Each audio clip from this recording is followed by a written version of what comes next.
السلام علیکم ورحمۃ اللہ وبرکاتہ۔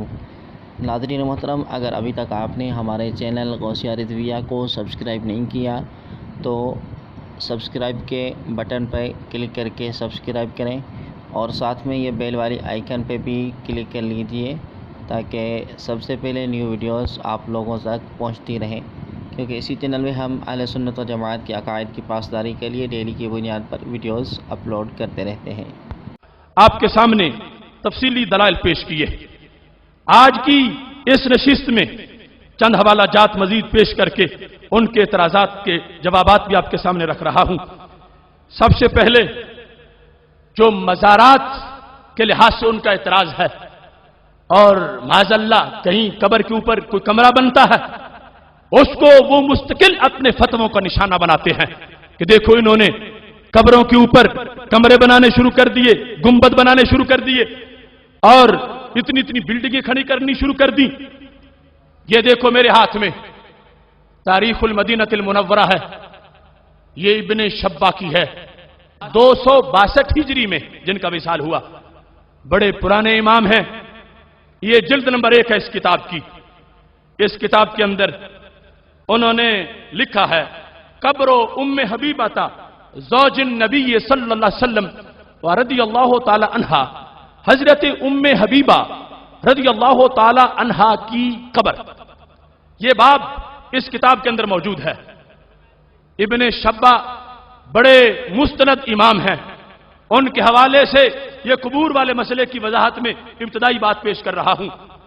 یہاں حضرت یزید بن صائب کہتے ہیں کہ مجھے میرے دادا جان نے یہ بات بتائی تھی، پوری سند انہوں نے لکھی۔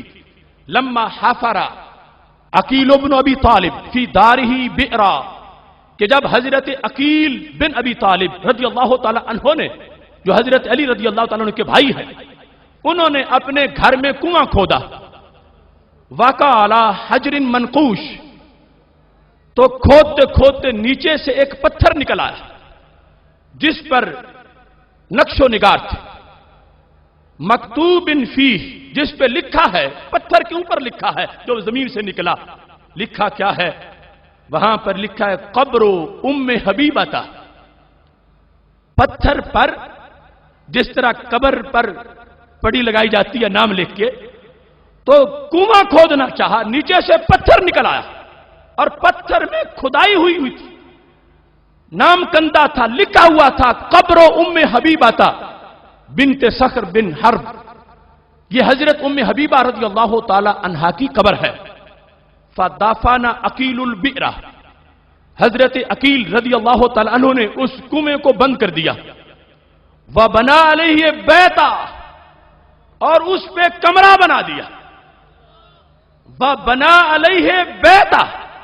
جب پتا چلا کہ یہاں تو امی جان کی قبر ہے، حضرت ام حبیبہ کی قبر ہے، اس جگہ انہوں نے کھدائی پھر نہیں کی بلکہ اس قبر کو بنا دیا، اور قبر اوپر زمین کے اب نظر آ رہی تھی۔ پہلے تو زمین مٹی غالب آ چکی تھی، قبر دب چکی تھی، اب انہوں نے اس کو اوپر واضح کیا اور وہ بنا علیہ بیتا، اور اس پر گھر بنایا، اس پر یعنی کمرہ بنایا۔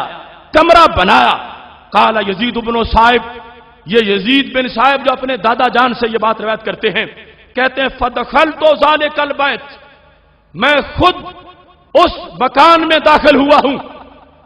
جو مکان کس نے بنایا تھا؟ ایک صحابی نے بنایا تھا۔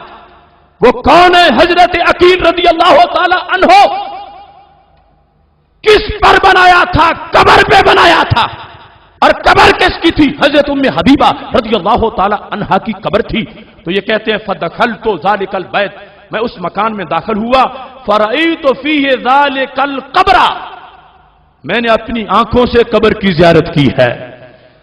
آج جو قبروں کے اوپر تعمیر کی جاتی ہے زائرین کے فائدے کے لیے اور وہاں پر حاضری کے اہتمام کے لیے، اور دنیا کو پتا چلے کہ یہ ایک اللہ کے ولی کی قبر ہے، ہم اس کو فرض واجب نہیں سمجھتے، لیکن جس درجہ استحباب میں ہے اس کی ہمارے پاس دلیل بھی موجود ہے کہ یہ 15ویں صدی کی بات نہیں، یہ دور صحابہ کی بات ہے یہ فعل صحابی رضی اللہ تعالی عنہ ہے کہ انہوں نے ایک قبر کے اوپر کمرہ تعمیر کیا، اور راوی کہتے ہیں میں اس کمرے میں داخل ہوا، مجھے پہلے جہاں کنواں کھودا جا رہا تھا وہاں بنی ہوئی قبر نظر آئی، تو پتہ چلا اہل سنت و جماعت اپنی طرف سے مسلک گھڑنے والے نہیں ہیں، بلکہ جو چیز شروع سے چل کے آئی ہے اور جو اس کا درجہ ہے اس درجہ کے لحاظ سے اس چیز کو ماننے والے ہیں۔